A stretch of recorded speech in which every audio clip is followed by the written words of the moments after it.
Welcome to another presentation on Ascended Master Lineage Teachings. This is a show dedicated, this segment is dedicated to understanding more about the role of messengers, spiritualists, people who are able to contact higher realms and bring back truth. We have a message from Master Moria through the Bridge activity, the Bridge to Freedom, which is a most excellent statement explaining how the contact of higher realms works, the accuracy of people, and the problems and difficulties people go to when they try to people find when they try to bring back the truth and report it to us after going to these higher realms. So here I will read directly from the words of Master Moria. By the way, if you are not familiar with the images on the screen, all of them are messengers, people who have been taking messages from the Masters since about 1875.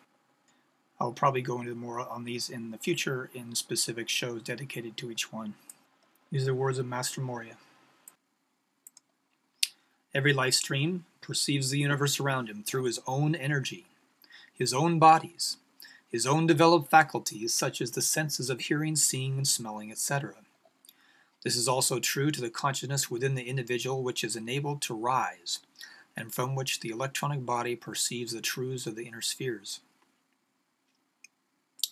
As you are aware, very few life streams can consciously ascend into the Holy Christ Self and perceive the realm in which that Holy Christ Self functions. Some are raised in moments of exaltation or deep contemplation, and flashes of awareness are drawn down into the outer consciousness, which are called visions, revelations, messages, whatever the recipient chooses to name them.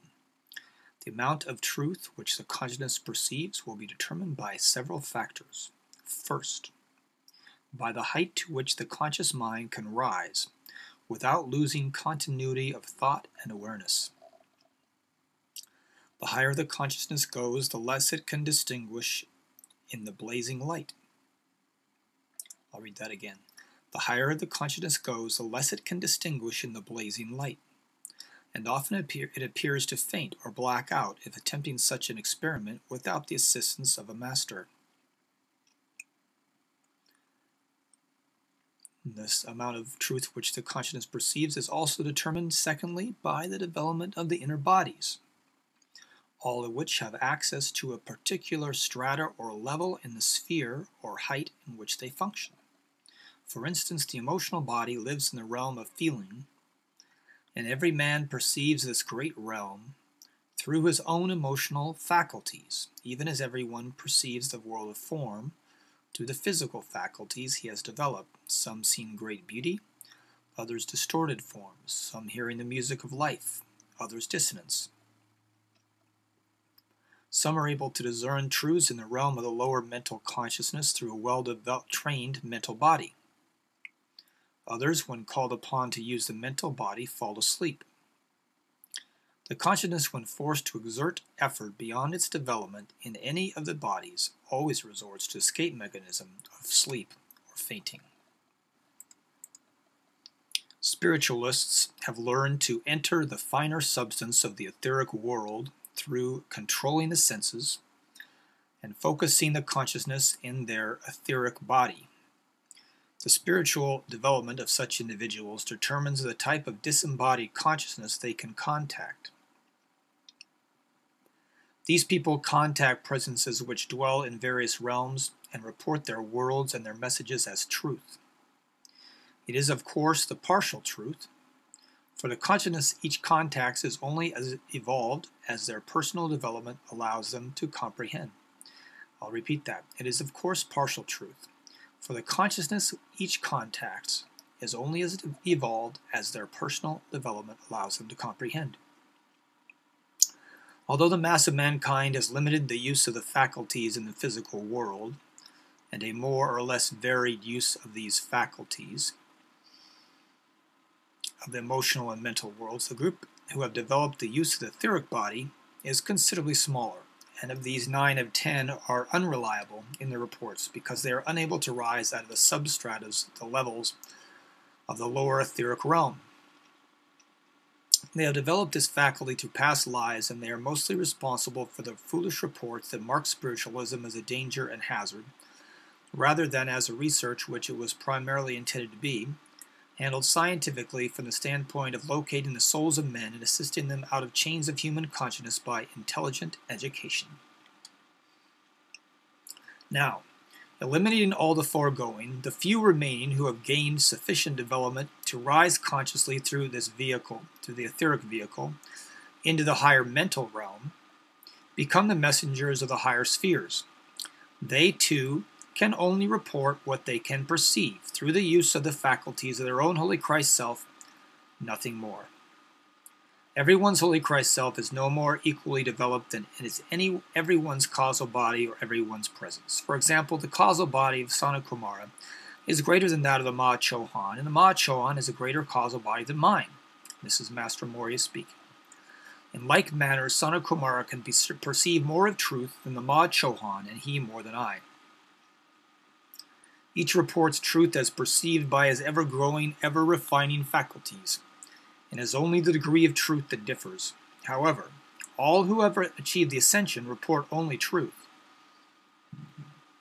All who must raise their consciousness through their lower bodies and return with that truth through the same vehicles are going to have some of the substance of their vehicles in their presentation. Now let us say 2 life streams have developed the capacity to raise their consciousness to a point where it may be awake, alert, and receptive in the presence of the masters. Each will receive through his own developed faculties. One will be centuries ahead of the other, yet both are instruments of the divine will. Then back through the mental and feeling world into the physical brain will come the instruction. The purity, selflessness, and nature of the individual will determine the accuracy of the revelation. Thirdly, the use of which the presentation of truth is put will be a good measure of the development of the messenger, because although one has developed the consciousness to a point where it may enter the higher realms at will, if the word and the gift is used to promote the personal self, the service is no longer of much use to the hierarchy. Once a life stream has learned to climb the ladder into the realms of light, no one can stay such an individual from reporting what he sees there. But here let the wise be warned that the reports are the result of each one's own vision. The results are the results of each one's own vision. And if it is clouded with self-aggrandizement, those who choose to share that vision are but seeing the wishful thinking of the messenger, clothing the universal light substance according to his own design and the substance of his lower mental, emotional, and physical bodies. For example, if you were to place 5 individuals in a room with the Cinemaster Saint Germain and he were to withhold his aura and the presence of his and the pressure of his light and his presence, each of those 5 beholding him with his physical sight, their emotional bodies and mental bodies would receive his message according to their own development, each one receiving commendation on a great accomplishment, one receiving commendation on a great accomplishment, another soothing distraught feelings, each endowing the master with what they desire most. Each endowing the master with what they desire most. This is likewise true of those who look out of the windows of the etheric body and the Christ self. When the truth is impersonal, dealing with an aspect of the law, it is often reported accurately. When the individual has specific likes, dislikes, and strong human opinions, these are bound to color the reception. Again, when the truth is impersonal, dealing with an aspect of the law, it is often reported accurately. When the individual has specific likes, dislikes, and strong human opinions, these are bound to color reception. I hope this will be of some small assistance to you in these hours, and that it will train the students to keep their consciousness awake through invocations, musical selections, meditations, etc., and not let it escape into pleasanter pastimes. You will remember Jesus had this difficulty with the disciples when he asked, "Can you not watch with me 1 hour?" We are determined to make the students alert to the law and their individual capacity to develop discernment, discrimination, and understanding.